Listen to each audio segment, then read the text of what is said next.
hero. Hero.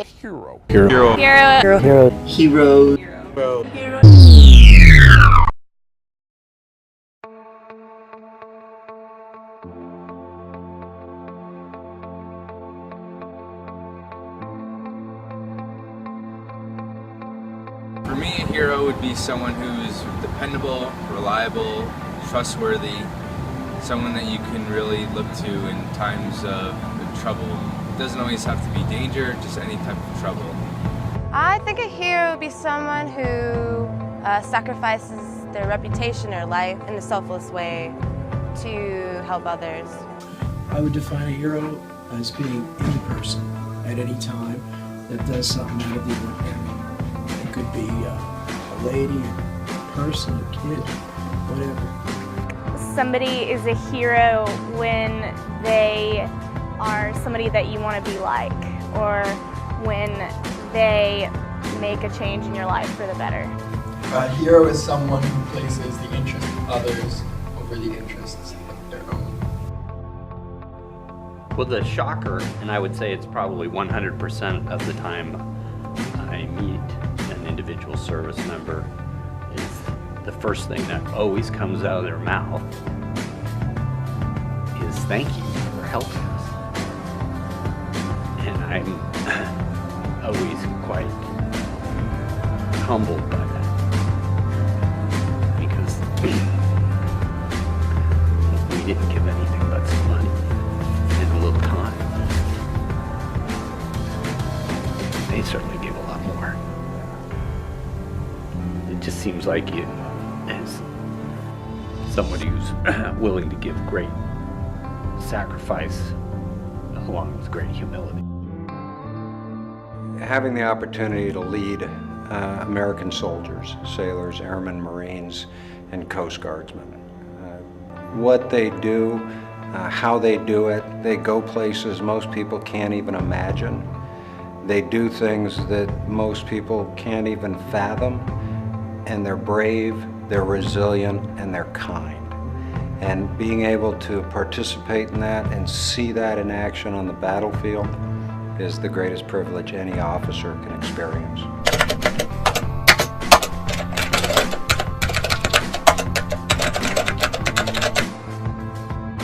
I think definitely anyone that risks their life on a day-to-day basis for others, like people in the military or police officer. I would have to say my father would be my hero because, you know, growing up I always looked up to him, always wanted to make sure that I was doing the right thing, and he always made sure that I was doing the right thing and that he was doing the right thing so I could emulate that. Yes, all the people that I've worked with, law enforcement, firefighters, and I've seen them do things out of the ordinary. Just ordinary people just doing extraordinary things. Daddy he wasn't much of a provider, but I don't think I ever went to sleep at night that I didn't know where he was at and what he was doing.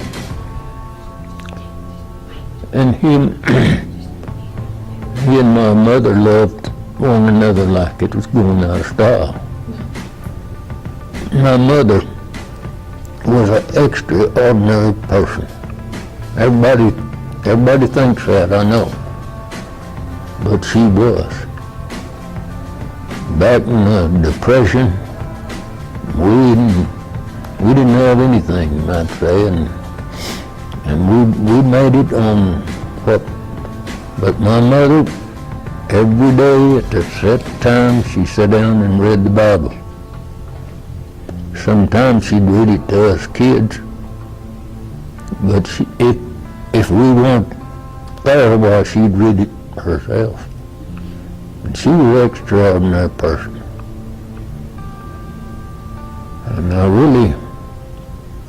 really kind of think that's the reason the good Lord saved me as many times as he did. He wanted me to tend to her, and I did. And so I do the same thing over again, no doubt about it. My brother, that was a prisoner of war.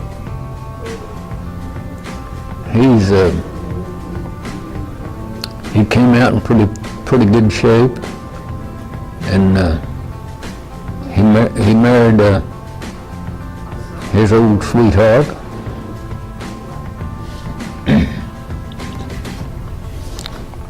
And they've got 5 children, and he's been pretty happy person since the war. A lot of things happened to him that he had no control over, but he's had a pretty good life since then, and so I guess he's my. I guess you'd say I'm sold on my family. Every day, we experience heroes whether we notice it or not. Although the term is subjective, many would agree that military officers, law enforcement, teachers, and parents are seen as the most common form of the word hero. In reality, anyone can be a hero through their courageous actions and deeds. Similarly, many of the books that we have read throughout both American Literature 1 and 2 have had what most would consider a hero in each of the books. During this video, we will be discussing the books Angela's Ashes, The Things They Carried, One Flew Over the Cuckoo's Nest, and the complete short stories of Ernest Hemingway while discussing the heroes in each book. Now that you have seen interviews from a wide range of students, teachers, and other various people about what being a hero means to them, we will be able to relate their answers to many of the descriptions of the heroes in the books mentioned before. In the novel Angela's Ashes, Frank McCourt is looked at as a hero because of the actions he takes throughout the novel to take care of his family.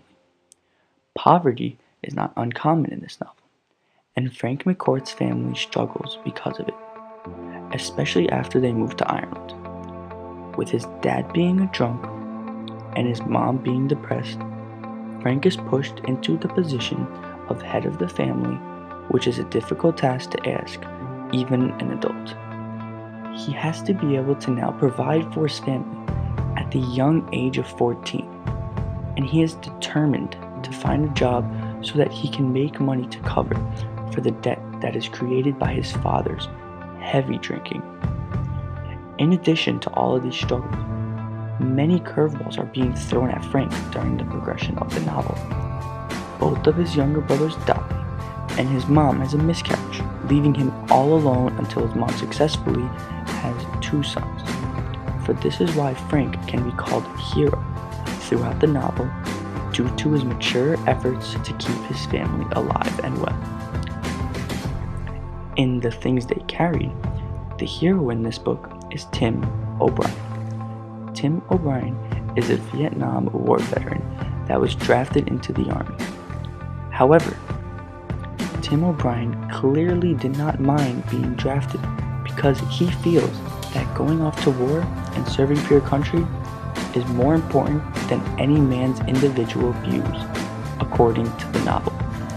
This immediately makes him a hero because he willingly risked his life to serve and to protect the other citizens of his country. Another hero that can be depicted in this book could be Mitchell Sanders, because he too is a soldier that risked his life for others. However, Mitchell is different from O'Brien because Mitchell was found to be a leader for the other soldiers and they began to respect and look up to him.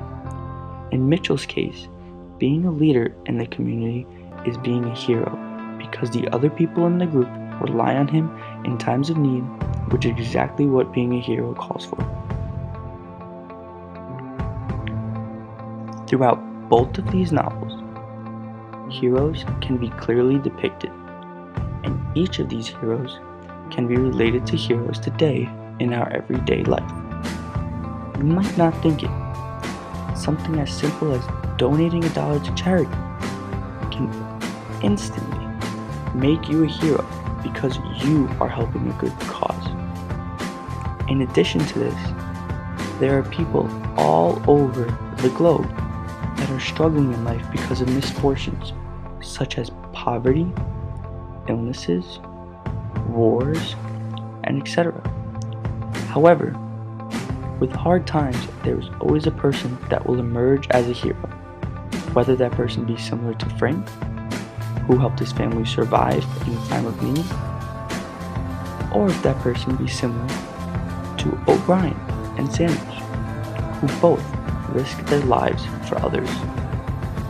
A great example of a hero today would be Michelle Obama, who is the wife of the current President Barack Obama. Michelle Obama spends countless hours supporting her charities and organizing fundraisers that help the young children of tomorrow.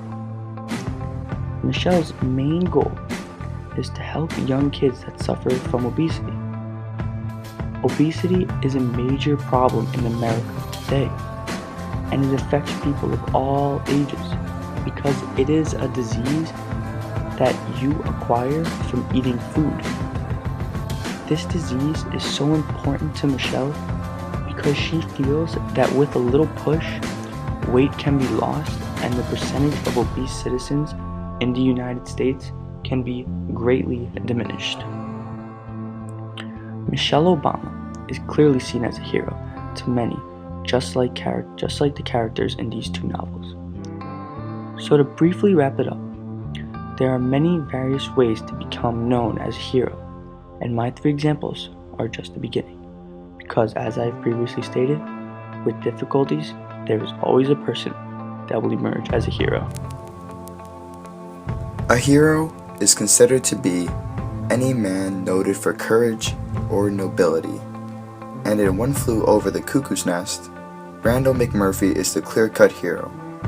He has characteristics that you would find in a hero, such as being likable, courageous, brave, and smart.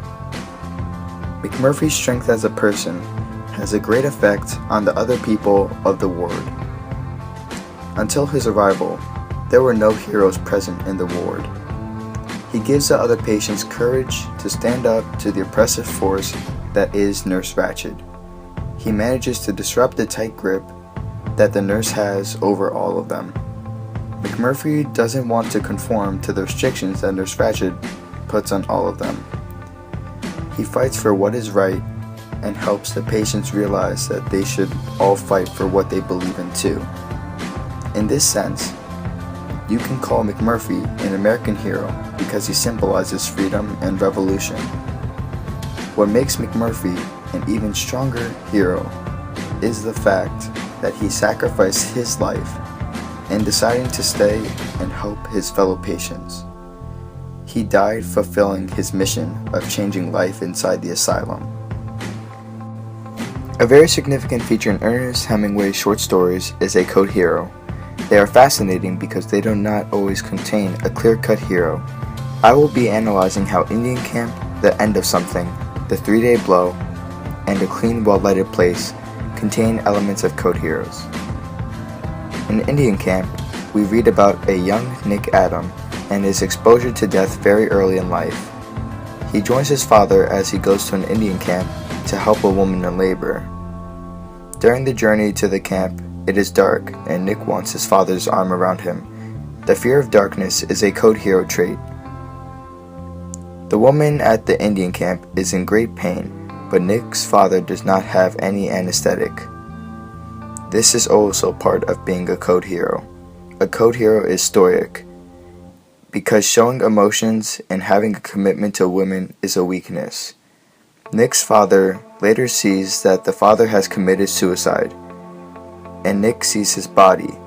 However, he remains strong, which is another trait of being a code hero. Nick later feels that he will never die, and he not accepting the inevitability of death is part of his development into a code hero. A very significant feature in Ernest Hemingway's short stories is a code hero.